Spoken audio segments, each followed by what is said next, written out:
E é nisso que as pessoas confundem muitas vezes. Não, e se der o luxo de ter menos margem de segurança quando você tá começando, eu acho. Exato. Porque senão você nunca vai aportar, pô. E tem é a bom a questão do consistência. hábito. Isso é criar o hábito, exato. Sim. Exato. Você sabe que tem uma coisa que eu faço pra mim que talvez ajude a galera que tá nos assistindo aí. Eu sempre penso, se eu comprar a 47 e ela cair pra 25, eu vou querer comprar mais? Se a resposta for sim, tá aí. Acho que é um bom começo. Exato, é verdade. Ô, Fabião, você falou no seu Insta sobre Itaúsa. Inclusive, você falou que iria comentar aqui sobre Fala Itaúsa. de Itaúsa. Eu quero, na verdade, fazer a seguinte provocação. Manda bala. E esses dividendos de balinha vão melhorar ou não vão melhorar? Porque é o que todo mundo tá esperando, né? Quem tem. E aí eu entendo, na verdade, que a Itaúsa também tem, e me corrija, porque eu não tenho, não acompanho muito, mas Sim. também mudou um pouco do que era Itaúsa lá atrás para o que é hoje. Eu vejo hoje Itaúsa também como um bom alocador de capital, teoricamente, assim, em outras empresas. Pra mim, um dos melhores. Que na verdade, talvez até no curto prazo, eles não estão olhando muito pro dividendo de hoje, talvez pro dividendo lá da frente. Como que você vê assim? Cara, quando eu falei que ia falar da Itaúsa, é porque eu acho que eu sobrei lá da Itaúsa, o Barsi vendeu. Então, o Barsi falou mal dela. Não, entre aspas, né? Lógico. Mas assim, a gente tem que sempre entender contextos, né? Antes de entender racionais, né? De compras de determinadas empresas. Eu tenho uma história com a Itaúsa. Né? Eu tenho uma posição grande que eu construí desde quando eu comecei em 2004. Porque eu gostava da empresa. Eu não entendia muito de ação, mas eu gostava naquela época. Eu falava, porra, o Itaú, olha que legal. É uma empresa que me atende em tudo, tal. Eu não precisava ir tanto em caixa já naquela época, hein? Que era uma época que a galera... Foi assim minha análise, extremamente crua lá no começo. Conforme o tempo vai passando, assim, a Itaúsa ela foi desenvolvendo em mim uma consciência do que é ser um acionista de longo prazo. Eu sempre brinco com a galera, eu já tive o Itaúsa e já tive o Unipar. A Unipar, eu brinco com o Gia isso aí. A Unipar deu muito mais dinheiro que a Itaúsa, mas a Itaúsa, eu ficaria com ela tranquilamente. Eu gostei muito, a jornada com a Itaúsa foi muito mais feliz do que com a Unipar. E eu explico por quê. Eu comecei em 2004. De 2004 até 2016... você tinha bonificação mais 6%, bonificação mais 6% de dividendo. Exato. Então, 10% de papel mais 6% de dividendo, 10% de papel mais 6% de dividendo. Uma empresa que foi crescendo, foi ganhando muito corpo, Itaú tomou uma relevância absurda. Enquanto a Unipar, que hoje é a queridinha da Bolsa, ficou de 2004 até 2016 a ver navios, fazendo projetos ruins, projetos que... a gente não diz projetos ruins, projetos que acabaram não dando tão certo como a empresa esperava, né? Ninguém erra, sei lá, por querer, né? Projetos que acabaram não dando certo e tal. Então, assim, a Itaúsa me educou nesse cenário, né? E se você for ver, a empresa, ela nunca foi uma empresa de, assim, de dar dividendos gigantescos como uma Taesa da vida. A Taesa é uma elétrica, é outro negócio, é outra história, outro contexto e tudo mais.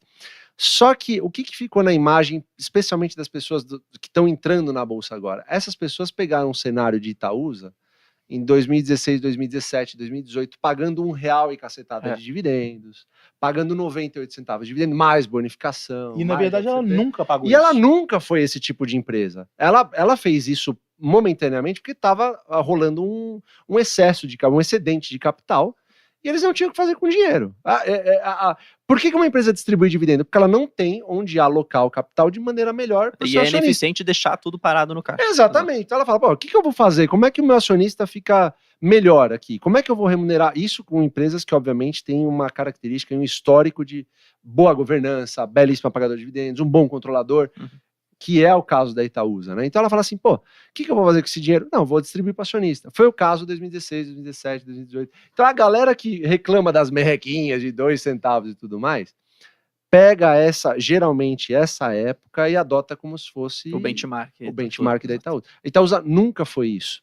Para mim, é um caso clássico, até o Setúbal falou hoje, inclusive, uma coisa que eu também, como acionista, vejo. A Itaúsa, para mim, é um caso de dividendo e crescimento, porque é uma empresa que dá cerca dos seus 6% ao ano, costuma dar bonificação de 10% agora, ao ano, acabou soltando uma subscrição de capital e a justificativa do controlador foi que o melhor emprego do capital agora, que vai ser fruto da subscrição, é justamente para pagar a dívida.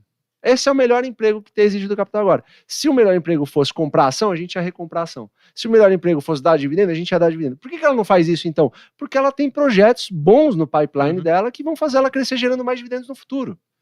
Então, a gente não analisa uma empresa como uma foto. Eu não quero saber o que foi a Itaúsa nos últimos 3, 4 anos. Eu quero saber como foi a Itaúsa nos últimos 20 anos.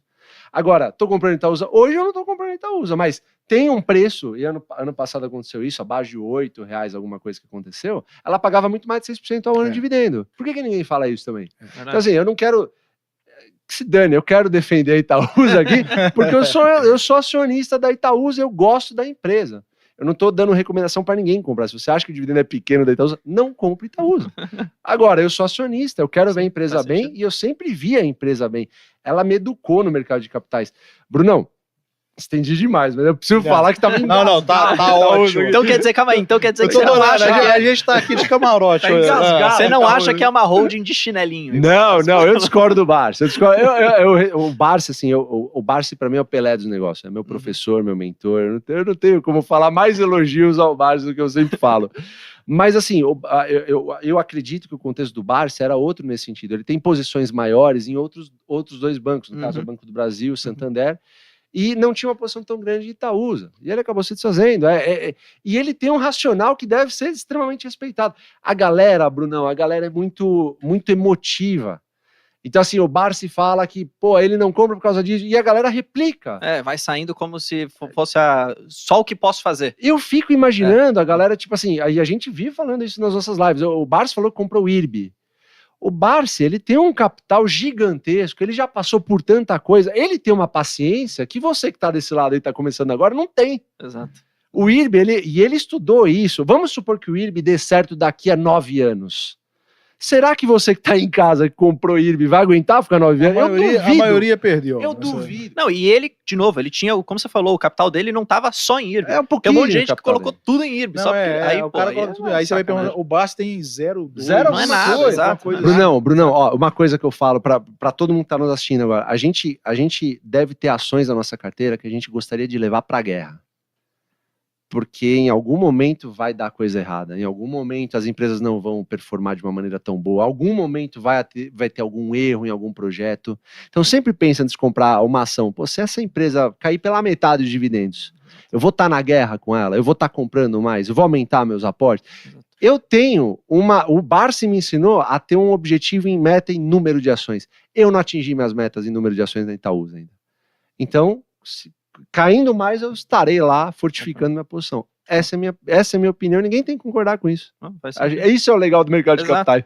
Não, de novo, e se todo mundo só tivesse a mesma opinião, não tinha mercado, né? Exatamente. Se todo mundo gostasse de Itaúsa, de quem que a gente ia comprar Itaúsa? É verdade, exatamente. Então tem que ter gente querendo vender também, se você for pensar. Não, Né? e até eu ia só falar. Eu ia só falar que assim. Engasgado de Itaúsa, Eu percebi, eu falei, cara, eu tenho que perguntar de Itaúsa, porque ele falou que ia falar. Cara, eu abri Itaúsa, você fica rolando de gente falando, mas o Barsi vendeu Itaúsa, você não vende Itaúsa. Eu não vendo Itaúsa, não sei como vocês querem que eu diga isso. Vai lá. Não, é porque a gente tem boas empresas que nem sempre são um bom investimento por causa do preço. Eu acho que é o caso de Itaúsa. Se a Itaúsa é uma excelente empresa, sim, e ela pode ser um bom investimento, mas vai depender do preço. Então, perfeito, quando a gente entra com preço abaixo de 8, 7 reais, aí a gente está falando de um yield muito bom para uma excelente empresa. Ela deu o quê? Uns 55 centavos ano passado, e ela chegou a custar 7,60. Pois é. Deu bonificação de 10%, hein? A gente comprou. A gente comprou, inclusive. A gente comprou. A gente postou lá na GF+. A gente comprou na época. Exato. Eu tinha, pra você ter uma ideia, vendido Itaúsa, que eu fiquei meio puto com uma coisa. E aí entra o momento do arrependimento, que eu falei. Você vende, você erra. É verdade. Quando você vende, todas as vezes que eu vendi alguma coisa, eu arrependi, mesmo quando eu ganhei. Né? E esse caso de Itaúsa, ele ilustra bem isso. Eu arrependi depois de ter vendido. Eu falei com o Fabião. E quando chegou no preço de novo, que eu achei que valia, eu entrei de novo na posição. Eu recompus minha posição em Itaúsa. Então, eu acho que ela é uma excelente empresa mas num preço adequado. Agora, nesse patamar de preço que tá, eu não... né, eu acho que tem coisa melhor. Agora, você pega um controlador que fala assim, pessoal, vamos diversificar a nossa fonte de renda aqui, de alocação, não vai ficar só em Itaú. 2016. Aí, em 2017, ele fala, pessoal, a gente vai diversificar. 2018, ó, pessoal, a gente vai... Aí diversifica. Aí quando diversifica, acha ruim porque diversifica. Pô, o pessoal tá sabendo. Avisou, pelo menos, ele tá avisando assim quando ele vai diversificar. É e fez excelentes negócios, né? NTS, se eu não me engano, se não me falha a memória, NTS... a NTS pagou em 3 anos em dividendo. O XP multiplicou por 10 em, sei lá, 3, 4 anos. Se bem que a Itaúsa ainda tem no portfólio. Agora, a CCR está entrando, junto com a parceria com a JV, com a Votorantim. Assim, eles sempre foram belíssimos alocadores de capital. Estão em guerra porque os influenciadores falam que estão pagando pouco dividendo. Eu tô nessa guerra. Esse é o mantra, né? A balinha. Eu tô nessa guerra com o Itaúsa, vamos ver o que vai dar. Sabe uma coisa que, enfim, só um pouco da minha experiência, né? Eu já testei, teoricamente, quando eu comecei a investir, eu não tenho tanto tempo assim, eu comecei em 2017. Foi quando, de fato, eu colhi a minha grana ali do que eu tinha empreendido sozinho no passado. E aí eu falei, cara, preciso começar a investir. Eu lembro que na época tava tudo na poupança do Itaú. Não, era uma merda e tal, enfim. Aí eu comecei, meu pai sempre trabalhou em banco, então ele sempre deixou na minha mente, ações aí você tem que investir, cara. Ações que é um negócio que porra no futuro. Vai lá. Só que ele sempre falou assim, vê lá. Ele nunca me ajudou. Dá uma olhada. Abre uma conta aí na corretora e vê lá, vê umas coisas lá. Vê Banco do Brasil, vê umas coisas assim. Seu pai era um visionário. Aí eu lembro, ele chegou e falou assim, cara, tá bom, me dá aqui, deixa eu montar a sua carteira. Aí ele colocou lá, Banco do Brasil, tinha colocado CEMI, colocou Itaú, colocou Taesa, o que mais que tinha colocado? Acho que ele chegou uma época de colocar a IP Marcas, que a IP era Ipera agora, enfim, aí ele colocou essas coisas que ele falava que era bom, mas eu não sabia o que estava fazendo. Aí o que aconteceu? Valorizou um pouquinho, eu fui lá e vendi tudo.